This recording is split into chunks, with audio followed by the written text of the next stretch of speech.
Olá pessoal, tudo bem com vocês? Meu nome é Juliana Moreira, sou professora de Língua Portuguesa, Literatura e Redação. E no vídeo de hoje eu tô aqui pra gente conversar sobre a análise de redações nota 1000. Então vou fazer essa análise junto com vocês utilizando redações nota 1000 do ano de 2020, ou seja, do último Enem.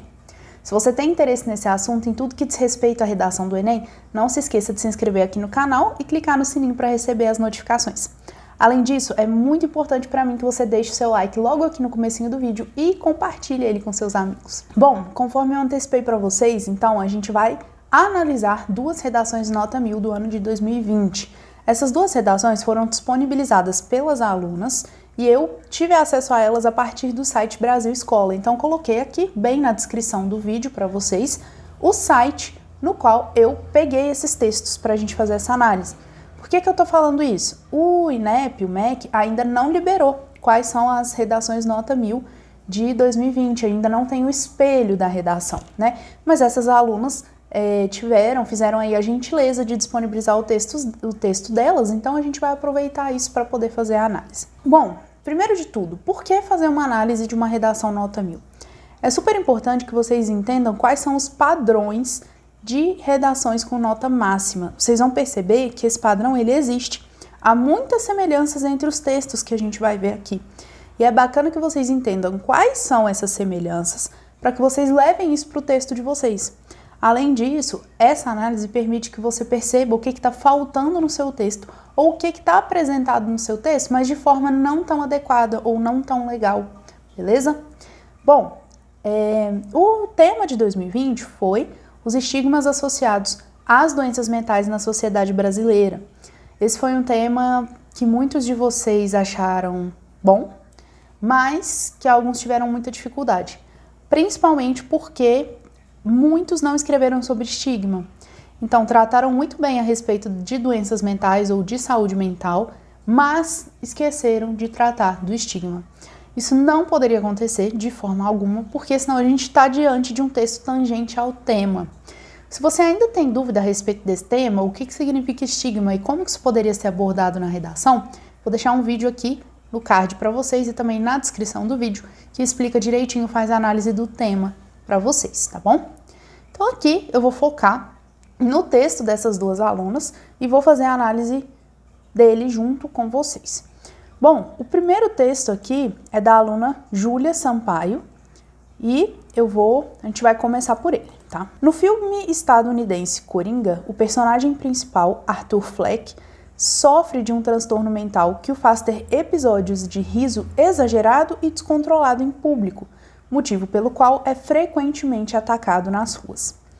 Em consonância com a realidade de Arthur está a de muitos cidadãos, já que o estigma associado às doenças mentais na sociedade brasileira ainda configura um desafio a ser sanado.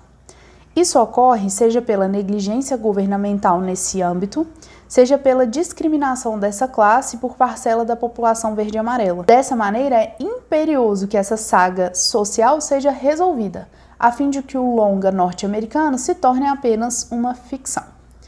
Então eu quero que vocês observem primeiro esse parágrafo aqui, que é o nosso parágrafo de introdução. Bom, qual que é o primeiro movimento desse parágrafo? É a contextualização a partir de um repertório sociocultural. Então a aluna ela vai utilizar o filme Coringa enquanto um repertório sociocultural legitimado, pertinente ao tema, e que ela faz com que seja produtivo porque ela compara o que acontece no filme, o que acontece na sociedade brasileira. Se ela tivesse aqui apenas citado o filme e não tivesse feito esse paralelo, não seria produtivo o uso, ainda que legitimado e pertinente. Então aqui a gente tem, um primeiro momento aqui de contextualização, depois a gente vai ter um segundo momento de apresentação do tema.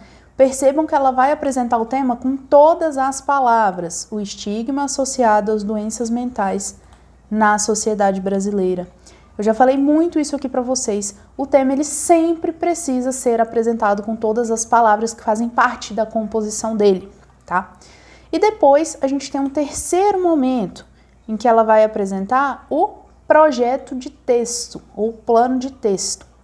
Olha só, isso ocorre seja pela negligência governamental nesse âmbito, Vou marcar aqui em outra cor, para a gente poder acompanhar. Seja pela discriminação dessa classe por parcela da população verde e amarela. Então, o que ela está trazendo aqui para a gente? Duas causas para esse problema. Isso ocorre por dois motivos. O primeiro deles, a negligência governamental. O segundo deles, a discriminação dessa classe por parcela da população verde e amarela.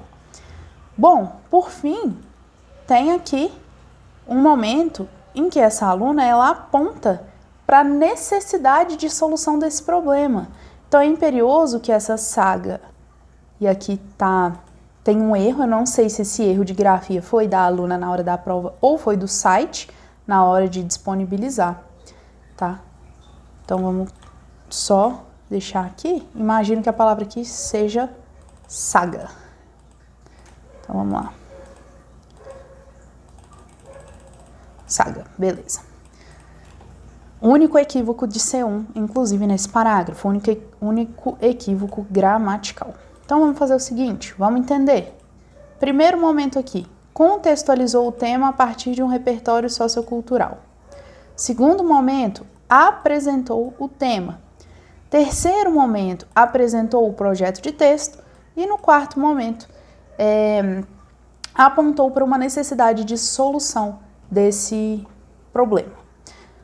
No número 3 e no número 4, a gente tem momentos em que a introdução está dialogando com o restante do texto. Como assim?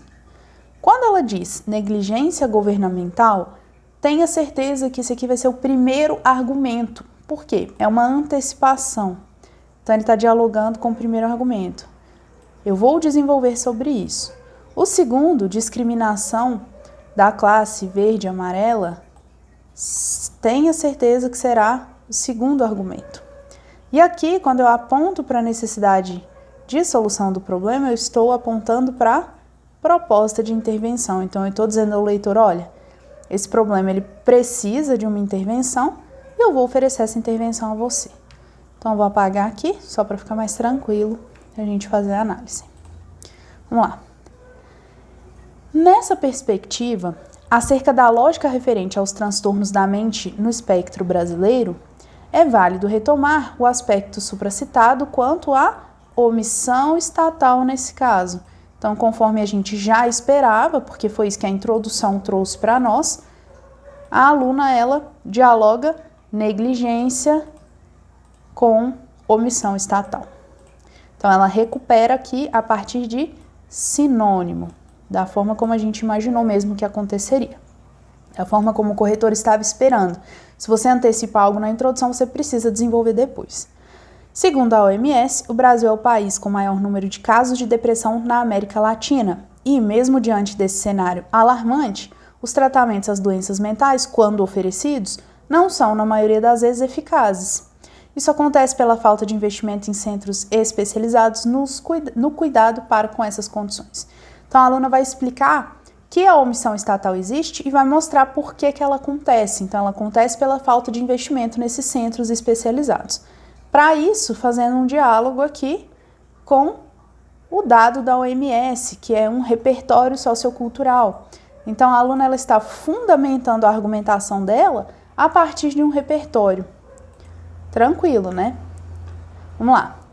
Consequentemente, muitos portadores, sobretudo aqueles de menor renda, não são devidamente tratados, contribuindo para sua progressiva marginalização perante o corpo social. Pessoal, marginalização perante o corpo social é a recuperação de discriminação dessas pessoas por parte da sociedade brasileira. Então, vamos marcar aqui, é exatamente onde faz o diálogo. Depois a gente tem esse contexto de inoperância das esferas de poder exemplifica a teoria das instituições zumbis do sociólogo Zygmunt Bauman, que as descreve como presentes na sociedade, mas que não cumprem seu papel com eficácia. Desse modo, é imprescindível que, para completa refutação da teoria do estudioso polonês, essa problemática seja revertida. Ou seja, aqui há um diálogo entre o argumento 1 e o argumento 2. O que a aluna fez? Ela explicou que essa marginalização das pessoas que sofrem com doenças mentais tem relação com o fato de as instâncias públicas ou as esferas de poder, as instituições do nosso país não funcionarem bem, não cumprirem seu papel com eficácia, não colocarem aqui todo o seu poder, todo o seu dever de proteger e de cuidar dessas pessoas que sofrem com problemas de doenças mentais. Então é um diálogo muito interessante entre argumento 1 e argumento 2, e aquilo que foi antecipado aqui está sendo cumprido de forma muito eficiente aqui. Além disso, de novo, a gente tem aqui o uso de um repertório sociocultural, que é bastante interessante, tem tudo a ver com o assunto, que é o Bauman, da mesma forma como a gente teve nos outros 2 parágrafos. Então, esse é o terceiro repertório do texto. Percebam como é muito importante que os seus argumentos eles estejam baseados em repertórios. Aqui a gente tem os 2 baseados em repertórios. Vamos seguir o texto. Paralelamente ao descaso das esferas governamentais nessa questão, é fundamental o debate acerca da aversão ao grupo em pauta, uma vez que ambos representam impasse para a completa socialização dos portadores de transtornos mentais. Esse preconceito se dá pelos errôneos ideais de felicidade disseminados na sociedade como metas universais. Entretanto, essas concepções segregam os indivíduos entre os fortes e os fracos, em que os fracos geralmente integram a classe em discussão, dado que não atingem os objetivos estabelecidos, tal como a estabilidade emocional. Tal conjuntura segregacionista, contrária ao princípio do espaço público, Tal conjuntura segregacionista contraria o princípio do espaço público, da filósofa Hannah Arendt, que defende a total inclusão dos oprimidos, aqueles que possuem algum tipo de transtorno nesse caso, na teia social. Dessa maneira, essa celeuma urge ser selecionada para que o princípio da alemã se torne verdadeiro no país tupiniquim. Vamos lá. O que ela fez para a gente? Paralelamente, o debate acerca da aversão desse grupo. Então, o que a gente tem aqui? Novamente, um diálogo com aquilo que foi antecipado na introdução. Discriminação dessa classe, aversão desse grupo. Então, aqui é como se a gente tivesse um desenvolvimento daquilo que foi apresentado na introdução. Pois é. Então, aqui é como se a gente tivesse um desenvolvimento daquilo que foi apresentado aqui na introdução sobre a discriminação dessa classe, certo?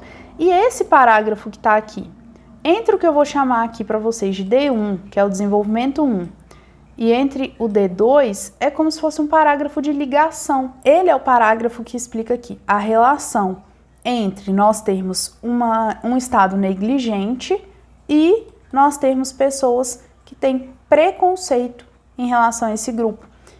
Vou chamar ele de parágrafo de ligação. Bom, isso é importante nesse caso para que os 2 argumentos dialoguem de forma muito clara para o nosso leitor, no caso o corretor, tá? Aqui de novo, percebam que a gente tem aqui a filósofa Hannah Arendt, ou seja, um repertório sociocultural sustentando a argumentação. Vamos para a proposta de intervenção e daqui a pouco eu volto para analisar outros aspectos desse texto. Vamos lá. Portanto, são essenciais medidas operantes para a reversão do estigma associado às doenças mentais na sociedade brasileira. Para isso, compete ao Ministério da Saúde investir na melhor qualidade dos tratamentos a essas doenças, nos centros públicos especializados de cuidado, destinando mais medicamentos e contratando por concursos mais profissionais de áreas, como psiquiatras e enfermeiros. Isso deve ser feito por meio de recursos liberados pelo TCU, órgão que aprova e fiscaliza feitos públicos, com o fito de potencializar o atendimento a esses pacientes e oferecê-los um tratamento eficaz. Ademais, palestras devem ser realizadas em espaços públicos sobre os malefícios das falsas concepções de prazer e da importância do acolhimento das pessoas doentes e vulneráveis. Assim, os ideais inalcançáveis não serão mais instrumentos segregadores e, finalmente, a situação de Fleck não mais representará a dos brasileiros. Quero que vocês observem essa estrutura. Num primeiro momento aqui a gente tem a retomada do tema, a retomada da tese. Aqui, viu como há essa retomada? Eu vou marcar os 2 em amarelo. Super importante, por quê? Porque agora eu vou finalizar, eu vou resumir o meu texto aqui, vou resumir o meu ponto de vista, Ou seja, nós precisamos resolver o estigma associado às doenças mentais. Esse foi o ponto de vista que a autora trouxe na introdução. E ele é, de novo, resumido aqui. Muito importante. E agora entra a proposta de intervenção. Então, vamos lá. O Ministério da Saúde é o nosso agente. Depois a gente tem investir na melhora, é a nossa ação. Destinando mais medicamentos e contratando por concursos mais profissionais seria o modo de executar essa ação. Só que aqui ela oferece um segundo modo. Então, a gente vai ter uma proposta aqui com 2 modos. Tem problema, Ju? Não tem. O que tem problema é a proposta não ter os 5 elementos. Se ela estiver passando, não tem problema. Isso deve ser feito, então, pelo TCU, é outro modo. Órgão que aprova e fiscaliza os feitos públicos é o detalhamento do modo. E aqui, com o fito de potencializar o atendimento, é o efeito, certo?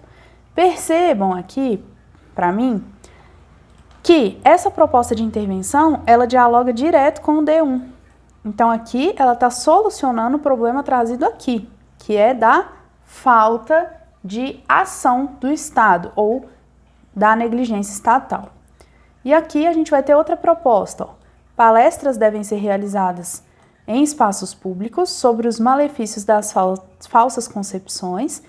É uma ação. E aqui é um efeito dessa ação. Percebam que essa ação, ela dialoga direto com o D2, com o preconceito que essas pessoas com doenças mentais estão sofrendo, com a aversão que elas estão sofrendo. Então, ela contempla o D1 e o D2, sendo que aqui no D1 a proposta está completa com 5 elementos. Se isso acontece no D2, eu não preciso ter os 5 elementos. Por fim, há uma retomada do repertório que ela usa lá na introdução. Olha só, ela retoma exatamente o Coringa, o personagem principal, que foi usado lá na introdução. Então percebam como o texto da Júlia, ele não é simplesmente isso aqui. Um parágrafo, outro parágrafo, ele não é isso. Ele é um circuito. Ele é um texto que você consegue identificar que onde ele começa e onde ele termina são pontos que trazem questões em comum. O texto, ele dialoga o tempo todo com ele mesmo. Então, eu tenho o primeiro parágrafo dialogando com todos os argumentos e com a proposta de intervenção. Eu tenho a proposta de intervenção retomando a introdução. Eu tenho os argumentos fazendo diálogo entre eles. Ou seja, é um texto que a gente chama de texto circuito, que é muito importante que vocês observem se vocês estão fazendo esse movimento. Para a gente fechar essa análise, eu vou mostrar para vocês aqui o uso dos coesivos, da C4 ao longo desse texto. Então percebam o seguinte, na maioria das vezes, essa aluna ela vai finalizar uma frase aqui e ela vai retomar, ela vai começar a próxima com o uso de um coesivo, que eu vou marcar aqui para a gente de outro verde. Então, com o uso de um coesivo. Bom, vamos lá de novo. Aqui, finalizou o parágrafo. Ela vai retomar, finalizou a frase. Ela vai retomar com o uso de um coesivo. Vamos ver que isso se repete ao longo do texto todo, tá? Vamos lá. Olha o isso marcando presença aqui de novo, depois de um ponto final. Olha só, esse contexto, desse modo. Então, na maioria das vezes, em 90% do texto, ela coloca um ponto final e a próxima frase se inicia com um coesivo. Isso é muito importante. Além disso, os coesivos no início dos parágrafos. Não precisa ter no início do primeiro parágrafo, claro, porque você está começando o texto, mas a partir do segundo você precisa. Então, nessa perspectiva, consequentemente, paralelamente ao descaso. Então, percebam aqui que esses coesivos, eles colocam em diálogo os parágrafos. São coesivos que a gente vai chamar de interparágrafos. E aqui, por fim, o portanto. Beleza?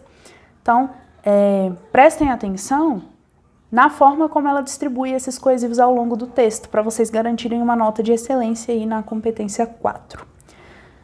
Eu sei, pessoal, que esse texto aqui, ele é um texto um pouquinho diferente do que vocês estão acostumados, porque vocês estão acostumados a fazer texto em 4 parágrafos. Esse tem 5. Percebem que mesmo com 5, ele tem as mesmas características que a gente sempre fala que um texto nota 1000 precisa ter? Isso não foi alterado. Por que eu trouxe um texto com 5 parágrafos para vocês? Para vocês perceberem que não existe fórmula mágica. Se você segue todas aqueles itens que precisam constar numa redação nota 1000, tanto faz o seu texto ter 4 parágrafos ou 5. Não vai fazer diferença na sua nota, você vai alcançar a nota máxima do mesmo jeito. Não tem fórmula mágica. O que tem são itens que você precisa bater na redação. Então, fiz o checklist, coloquei todos os itens necessários, tanto faz se eu fiz isso em 4 ou 5 parágrafos. Não tem regra. Então, muito cuidado com esses... toma aqui um modelo de redação pronto, porque só tem esse jeito de fazer redação. Isso não existe. E tá aqui a prova para vocês. Então, agora a gente vai analisar a redação da Maria Júlia Passos, que agora é uma redação mais parecida com a redação que vocês estão acostumados ali, desenvolvida em 4 parágrafos. Mas quero que vocês comecem a perceber as semelhanças, tá? Então, a gente tem aqui. A obra Holocausto Brasileiro, da escritora e jornalista Daniela Arbex, retrata as péssimas condições do maior hospital psiquiátrico do país na cidade de Barbacena. Nesse livro, os pacientes são tratados por meio de métodos arcaicos e invasivos, desde agressões psicológicas até choques elétricos, demonstrando a violência sofrida por indivíduos portadores de transtornos psíquicos. Assim, além de expor os absurdos do sistema de saúde da época, o texto é também atual, uma vez que o preconceito e a omissão estatal perpetuam o estigma associado às doenças mentais no Brasil. Vamos lá, parágrafo de introdução.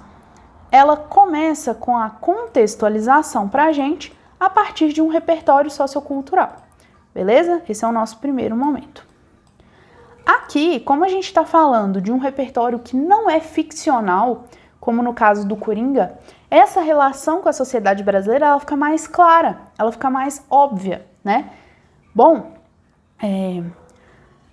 aqui a gente vai ter a antecipação do que vem ao longo desse texto. Então, além de expor o abuso do sistema de saúde da época, o texto é também atual. Tá aqui a relação entre o repertório e a sociedade brasileira. A partir do momento que ela fala que o texto é atual, eu entendo qual é a relação que ela está fazendo. Uma vez que o preconceito, então preconceito, vamos lá? É o nosso argumento 1. E a omissão estatal é o nosso argumento 2. Perpetuam o estigma associado às doenças mentais no Brasil. Perceba que aqui está a apresentação do tema. Então, tá aqui, apresentou o tema. Bom, olha que curioso. O preconceito e a omissão estatal são os mesmos argumentos usados pela outra candidata. Então, discriminação e negligência governamental. Eu precisava ter colocado esses, então, para minha redação ser nota 1000? Não. Aqui, coincidentemente, as duas pensaram nas mesmas características, até porque elas são, talvez, aquelas mais intensas quando a gente trata do tema. Muitos alunos pensaram nisso. Foi uma coincidência, mas você poderia ter abordado outras questões aqui. Bom, vamos lá. Aqui, outra semelhança. A apresentação do tema com todas as palavras que compõem o tema. Você não pode deixar de fazer isso. A antecipação dos argumentos não pode deixar de acontecer. Eu tenho certeza que esse aqui vai ser o desenvolvimento 1 e que esse aqui vai ser o desenvolvimento 2. A contextualização do tema a partir de um repertório sociocultural e a relação que esse repertório estabelece com a atual sociedade brasileira. Bom, aqui percebam que ela não encerrou o texto apontando para a necessidade de mudança, ou seja, não teve esse diálogo direto com a conclusão, mas eu tenho certeza que a conclusão ela vai retomar de forma direta essa introdução a partir da recuperação da tese dessa aluna. Vamos ver se isso se confirma. Então, em primeiro lugar, cabe ressaltar que a falta de informação da sociedade brasileira é o principal catalisador do problema. Então, vamos lá? Falta de informação da sociedade brasileira. Vamos ver como que ela vai desenvolver a respeito disso aqui. De fato, o avanço da tecnologia e dos meios de comunicação é responsável pela rápida disseminação de notícias, principalmente no meio digital, mas isso não significa que os cidadãos se encontrem mais conscientes acerca de temáticas sociais. Dessa forma, mesmo que diversos estudos atuais demonstrem a relevância da saúde mental e a legitimidade dos distúrbios psíquicos, as raízes de uma intolerância generalizada ainda questionam a veracidade da doença. Consequentemente, os indivíduos portadores de transtornos psicológicos vivem um meio degradante de discriminação estrutural, enfrentando constantemente invisibilidade presente na sociedade brasileira. De acordo com a escritora nigeriana Chimamanda Adichie, a rotulação de grupos sociais através de uma característica marcante é responsável pela criação de histórias únicas, as quais são repletas de preconceito. Nesse viés, ao negligenciar a complexidade das pessoas com distúrbios mentais, devido a estigmas baseados no estereótipo ou na incapacidade, Devido a estigmas baseados no estereótipo de incapacidade ou de invalidez desses indivíduos, a sociedade míope alimenta uma visão eugenista e tóxica, limitando as diversas possibilidades de manifestação do ser humano. O que eu quero que vocês se atentem? Aqui a gente tem falta de informação gerando degradante discriminação, ou seja, diálogo direto com o que foi antecipado aqui na introdução, que seria o preconceito. E aqui ela coloca pra gente a origem do preconceito e coloca pra gente a consequência desse preconceito. Então é um parágrafo que consegue informar pra gente por que ele existe, que é basicamente pela falta de informação, e quais são as consequências que ele produz na nossa sociedade. Então olha que parágrafo completíssimo a respeito do que a aluna se propôs a discutir.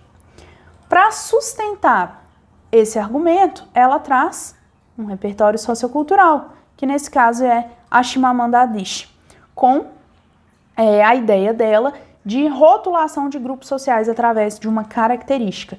Tudo a ver com o tema, e ela faz com que isso aqui seja produtivo a partir do momento que ela diz o que a Chimamanda aponta e ela mostra como aquilo que a Chimamanda aponta está presente na sociedade brasileira. Tá? Então não basta apontar, eu preciso mostrar como acontece.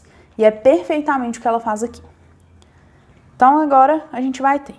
Ademais, a ausência de compromisso do Estado para com a saúde mental dos cidadãos é outro ponto que fomenta o estigma criado sobre o problema. De certo, a falta de incentivos financeiros na área psiquiátrica e na acessibilidade é a realidade enfrentada no país, resultando nos diagnósticos tardios e na exclusão de uma parcela significativa da sociedade que necessita de cuidados especiais. Segundo o filósofo John Rawls, em sua obra Uma Teoria da Justiça, um governo ético é aquele que disponibiliza recursos financeiros para todos os setores, promovendo uma igualdade de oportunidades a todos os cidadãos e o acesso a uma vida digna. Sob essa ótica, torna-se evidente que o Brasil não é um exemplo dessa ética do pensador inglês, visto que a negligência à saúde mental dos brasileiros, ao não investir corretamente nos setores públicos voltados ao atendimento e ao acolhimento desses indivíduos, submetendo-se a uma notória subcidadania.